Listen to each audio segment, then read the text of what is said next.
sa lagay ng ating panahon ngayong tanghali po ng October 2, 2024 na kung saan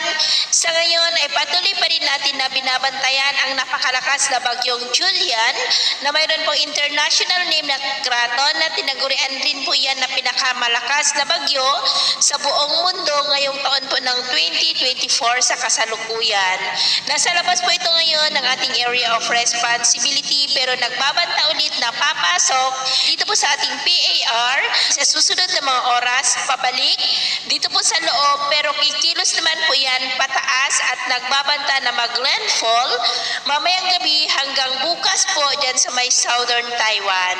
Kaya sa atin pong mga kababayan na nasa Taiwan, iba yung pag-iingat lamang po dahil nagbabanta na tawirin ng bagyo hanggang bukas ang malaking bahagi po ng Taiwan at posibleng sa Biyernes pa yan tuluyan na makakalabas sa ating area of responsibility. Sa ngayon po ay bahagya ng humina ang bagyo pero nananatili pa rin na napakalakas ito. Nasa super typhoon category pa rin. Nataglay ang lakas ng hangin na umaabot po sa 185 kilometers per hour habang nasa layo po ng 290 kilometer northwest ng Itbayat, Batanes. At sa atin naman pong long range forecast, maliban sa pamumuo ng mga sama ng panahon sa silangang bahagi ng ating bansa,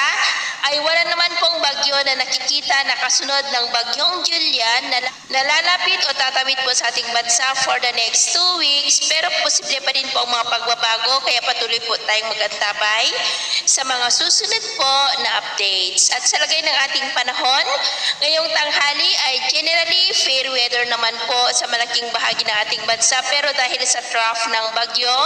ay maulap pa rin ang kalangitan with isolated rains ilang bahagi po ng Batanes at Ilocos region.